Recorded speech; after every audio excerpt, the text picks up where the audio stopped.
Hello good morning friends.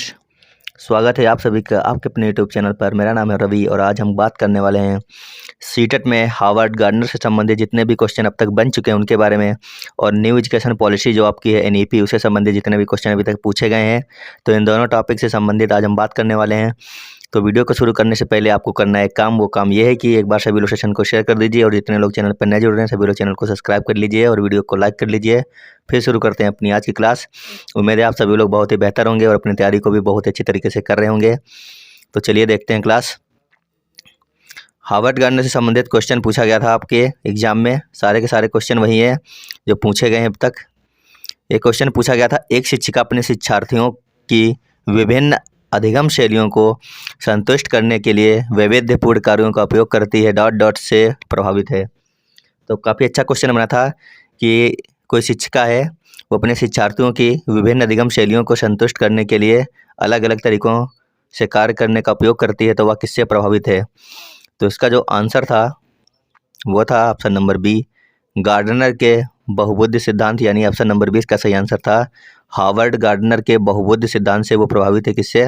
Harvard gardener के बहुबुद्धि सिद्धांत से वो प्रभावित है। आगे देखते हैं। एक क्वेश्चन बन चुका है, तार्किक गणितीय बुद्धि डॉट डॉट से संबंधित है। तार्किक गणितीय बुद्धि किससे संबंधित है डॉट डॉट आपको बताना है। क्या उसमें हो जाएगा द्विकारक सिद्धांत, या फिर समूह कारक सिद्धांत, या फिर पदानुक्रमिक सिद्धांत, या फिर बहुबुद्धि सिद्धांत। तो इसका सभी लोग आंसर करेंगे। तो बताइए तार्किक गणितीय बुद्धि किससे संबंधित है। तो इसका जो हो जाएगा ऑप्शन वो हो जाएगा ऑप्शन नंबर डी, तार्किक गणितीय बुद्धि बहुबुद्धि सिद्धांत से संबंधित है। यानी यहाँ पे हमें भरना है बहुबुद्धि सिद्धांत।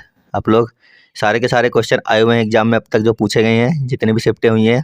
एक क्वेश्चन है, शारीरिक गतिक बुद्धि रखने वाले बच्चे की अंतिम अवस्था निम्नलिखित में से कौन सी हो सकती है। तो शारीरिक गतिक बुद्धि रखने वाले बच्चे की अंतिम अवस्था कौन सी हो सकती है। ऑप्शन है वाचक, राजनीतिक, शल्य चिकित्सक, या फिर कवि। तो इसका जो सही आंसर हो जाएगा वो हो जाएगा ऑप्शन नंबर 4। क्या हो जाएगा? सही आंसर हो जाएगा कवि हो सकता है। वो क्या हो सकता है? कवि हो सकता है। तो अगले क्वेश्चन पे चलने से पहले आप लोग एक बार सेशन को शेयर कीजिए और सभी लोगों को जोड़ लीजिए, एक बार और लोगों को जोड़ लीजिए क्लास में। फिर देखते हैं अगला क्वेश्चन। और वीडियो को जिन्होंने लाइक नहीं किया लाइक कर लीजिए। देखते हैं अगला क्वेश्चन। एक क्वेश्चन आया था, हार्वर्ड गार्डनर का बुद्धि का सिद्धांत डॉट डॉट पर बल देता है। हार्वर्ड गार्डनर का बुद्धि का सिद्धांत डॉट डॉट पर बल देता है। किस पर बल देता है? क्या वो सामान्य बुद्धि पर बल देता है, या फिर विद्यालय में आवश्यक समान योग्यताओं पर बल देता है, या फिर प्रत्येक व्यक्ति की विलक्षण योग्यताओं पर बल देता है, या फिर शिक्षार्थियों में अनुबंधित कौशलों पर बल देता है। क्वेश्चन था, हार्वर्ड गार्डनर का बुद्धि का सिद्धांत डॉट डॉट पर बल देता है। तो इसका जो सही आंसर था वो था ऑप्शन नंबर सी। क्या हो जाएगा इसमें? ऑप्शन नंबर सी हो जाएगा, प्रत्येक व्यक्ति की विलक्षण योग्यताओं पर बल देता है। यहाँ पे भरना था आपको, प्रत्येक व्यक्ति की विलक्षण योग्यताओं पर बल देता है। ये देखते हैं। क्वेश्चन बना था, बहुबुद्धि सिद्धांत को वैध नहीं माना जा सकता क्योंकि। तो आपको बताना था कि बहुबुद्धि सिद्धांत को वैध क्यों नहीं माना जा सकता है। ऑप्शन देखते हैं। तो बहुबुद्धि सिद्धांत को वैध नहीं माना जा सकता है, क्यों नहीं माना जा सकता है, तो सभी लोग इसका आंसर करिए एक बार। देखते हैं आप लोग क्या इसका आंसर करते हैं। तो इसका जो ऑप्शन सही है वो हो जाएगा ऑप्शन नंबर बी, यह सभी 7 बुद्धियों को समान महत्व नहीं देता, इसीलिए इसको वैध नहीं माना जा सकता है। काफ़ी अच्छा क्वेश्चन बनेगा एग्जाम में, देखना आप लोग किसी ना किसी शिफ्ट में क्वेश्चन जरूर आएगा ये। आगे देखते हैं। क्वेश्चन आया था, बहुबुद्धि के सिद्धांत के संदर्भ में एयरफोर्स पायलट बनने के लिए निम्नलिखित में से कौन सी बुद्धि की आवश्यकता है। तो अगर आपको एयरफोर्स का पायलट बनना है तो बहुबुद्धि के सिद्धांत के आधार पर इनमें से किस बुद्धि की आपको आवश्यकता पड़ेगी। एक है अंतःव्यक्तिक बुद्धि, दूसरा है भाषिक, तीसरा है गतिक और चौथा है अंतराव्यक्तिक। तो बताइए इनमें से कौन सी बुद्धि की आपको आवश्यकता पड़ेगी। सभी लोग आंसर कीजिए क्वेश्चन नंबर 7 का।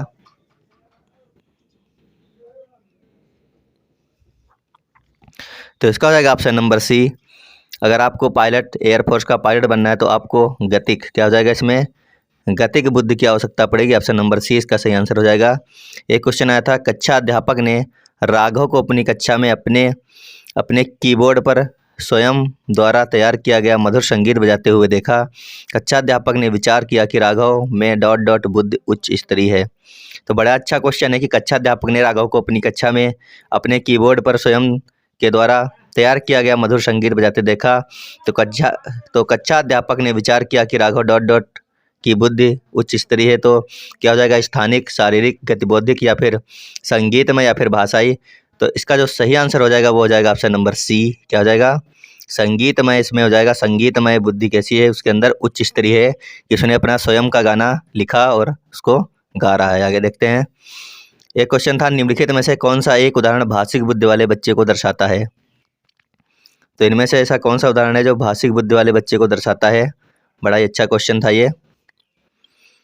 तो पहला ऑप्शन है ध्यान देने और दूसरे से अंतर कर सकने की योग्यता, दूसरा है तर्क की दीर्घ श्रृंखलाओं को संभाल सकने की योग्यता, तीसरा है शब्दों के अर्थ और क्रम तथा भाषा के विविध प्रयोगों के प्रति संवेदनशीलता, चौथा ऑप्शन है स्वयं राग और सुर के प्रति संवेदनशीलता। तो निम्नलिखित में से कौन सा उदाहरण भाषिक बुद्धि वाले बच्चे को दर्शाता है। तो इसका जो ऑप्शन था वो था ऑप्शन नंबर सी। क्या था, शब्दों के अर्थ और क्रम तथा भाषा के विविध प्रयोगों के प्रति संवेदनशीलता। इसका सही आंसर हो गया। जिन्होंने ऑप्शन नंबर सी किया होगा उनका सही हो गया होगा। और सारे के सारे क्वेश्चन फिर से बन सकते हैं, तो आप लोग इनको सही से देख लेना एक बार, ये सारे क्वेश्चन बनने की उम्मीद है। अब बात करते हैं न्यू एजुकेशन पॉलिसी, यानी जो आपकी नई शिक्षा नीति 2020 आई थी, उसके अंतर्गत अब तक कौन से क्वेश्चन बन चुके हैं। अगर आपने इससे संबंधित हमारी क्लास को नहीं देखा है तो जरूर देख लीजिएगा। प्लेलिस्ट में जाइए, अब तक सबसे ज़्यादा ट्रेंडिंग क्लास चल रही है, 60,000 लोग उसको देख चुके हैं। अगर आपने अभी तक नहीं देखा है तो जरूर देख लीजिए क्लास को। बात करते हैं क्वेश्चन कैसे बने। नई शिक्षा नीति 2020 किसने तैयार की थी। क्वेश्चन बन चुका है, नई शिक्षा नीति 2020 किसने तैयार की है। तो इसका जो सही आंसर था वो था ऑप्शन नंबर 2, कस्तूरी रंगन समिति के द्वारा नई शिक्षा नीति 2020 को तैयार किया गया था। किसके द्वारा तैयार किया गया है, कस्तूरी रंगन समिति के द्वारा। आगे देखते हैं। एक क्वेश्चन था, नई शिक्षा नीति 2020 में 10+2 शिक्षा नीति का नया पैटर्न क्या है। तो 10+2 के जगह पर जो नई शिक्षा नीति आई है उसका शिक्षा पैटर्न क्या है, इसके बारे में बात की गई है। तो 10+2 की जगह पर आपको हमने बताया था, अगर आपने क्लास देखी होगी, तो 5+3+3+4 आया है, यानी इसका ऑप्शन नंबर बताइए कौन सा सही हो जाएगा। 5+3+3+4 यानी ऑप्शन नंबर 2 इसका सही आंसर हो जाएगा। 5+3+3+4। 2020 की नई शिक्षा नीति में संख्या 5 को किस चरण कहा जाता है। तो नई शिक्षा नीति जो संख्या 5 है उसको किस चरण में कहा जाता है। मिडिल स्टेज कहा जाएगा, फाउंडेशन स्टेज कहा जाएगा, सेकेंडरी। नई शिक्षा नीति 2020 जो है उसमें संख्या 5 को किस चरण में कहा जाएगा। तो इसका जो सही आंसर हो जाएगा वो ऑप्शन नंबर, आप लोग बताइए क्या हो जाएगा इनमें सही आंसर। तो इसका सही आंसर हो जाएगा ऑप्शन नंबर 2। क्या हो जाएगा, फाउंडेशन स्टेज जो है संख्या 5 को फाउंडेशन स्टेज के चरण में गिना जाएगा। आगे देखते हैं। आगे, किस स्तर से नई शिक्षा नीति 2020 में विदेशी भाषा शिक्षा शुरू होगा। तो जो नई शिक्षा नीति 2020 आई है उसमें ऐसा कौन सा स्तर है, इनमें से ऑप्शन देखिए जिनके अंतर्गत विदेशी भाषा का शिक्षण शुरू किया जा सकता है। पहला है प्राइमरी लेवल, दूसरा है सेकेंडरी लेवल, तीसरा है बोथ और चौथा इनमें से कोई भी नहीं। जो प्राइमरी लेवल होता है उसमें हमेशा बच्चों को उनकी लोकल भाषा में ही यानी मातृभाषा में ही पढ़ाया जाता है, जबकि जो सेकेंडरी लेवल होता है उसके अंतर्गत धीरे धीरे बच्चों को विदेशी भाषा का ज्ञान दिया जाता है, यानी इसका ऑप्शन नंबर 2 सही हो जाएगा। सेकेंडरी लेवल इसका सही आंसर हो जाएगा। आगे देखते हैं। क्वेश्चन है, नई शिक्षा नीति 2020 के अनुसार 5वीं कक्षा तक की शिक्षा किस भाषा में होगी। नई शिक्षा नीति 2020 के अनुसार जो 5वीं कक्षा तक की शिक्षा दी जाएगी वो किस भाषा में दी जाएगी। फ्रेंच में, अंग्रेजी में, मातृभाषा स्थानीय भाषा में या फिर संस्कृत भाषा में। तो इसका जो सही आंसर हो जाएगा वो आप लोगों को हमने बता दिया है कि शुरुआती शिक्षा हमेशा बच्चों को किस भाषा में देनी है, मातृभाषा में देनी है। इसका ऑप्शन नंबर सी है। ऑप्शन नंबर सी इसका राइट आंसर हो जाएगा। कक्षा 5वीं तक की जो शिक्षा है वो हमेशा मातृभाषा या फिर स्थानीय भाषा में ही बच्चों को देनी है। आगे देखते हैं। क्वेश्चन बना है, किस वर्ष तक द न्यू एजुकेशन पॉलिसी का लक्ष्य 3 से 18 वर्ष की आयु के प्रत्येक बच्चे को गुणवत्तापूर्ण शिक्षा प्रदान करना है। क्वेश्चन बन चुका है ये। ऐसा कौन सा साल है जब तक द न्यू एजुकेशन पॉलिसी का लक्ष्य 3 से 18 वर्ष आयु के प्रत्येक बच्चे को गुणवत्तापूर्ण शिक्षा प्रदान करना है। तो इसका जो सही आंसर हो जाएगा वो जाएगा ऑप्शन नंबर 2। 2030 तक ये लक्ष्य रखा गया है कि प्रत्येक 3 से 18 वर्ष के बच्चे को गुणवत्तापूर्ण शिक्षा प्रदान की जाए, जिसका जो लक्ष्य है वो है 2030 तक। आगे देखते हैं। क्वेश्चन बना है, NEP यानी न्यू एजुकेशन पॉलिसी 2020 डॉट के विकास पर विशेष जोर दिया जाता है। दुनिया में सबसे अच्छा बुनियादी ढांचा या फिर 100 रोजगार देने का प्रावधान या फिर मुफ्त शिक्षा देने का प्रावधान या फिर प्रत्येक व्यक्ति की रचनात्मक क्षमता। तो इसका जो सही आंसर है वो इसमें ऑप्शन नंबर डी था। क्या था, प्रत्येक व्यक्ति की रचनात्मक क्षमता के विकास पर विशेष जोर दिया जाता है। न्यू एजुकेशन पॉलिसी के अंतर्गत प्रत्येक व्यक्ति की रचनात्मक क्षमता पर जोर या फिर उसके विकास पर जोर दिया जाता है। आगे देखते हैं। क्वेश्चन आया था, न्यू एजुकेशन पॉलिसी 2020 के अनुसार आकलन संबंधित गठन का क्या नाम है। तो 2020 जो न्यू एजुकेशन पॉलिसी आई है उसके आकलन संबंधित गठन का नाम आपको बताना था, क्या हो जाएगा। तो इसका जो नाम था, ऑप्शन देखते हैं। ऑप्शन है परख, प्रतिभा, मापन, निष्ठा। तो इसका सही आंसर जो था वो था परख। क्या था? परख इसका सही आंसर था। 2020 की एजुकेशन पॉलिसी जो आई है, आकलन संबंधित गठन का नाम इसका है परख।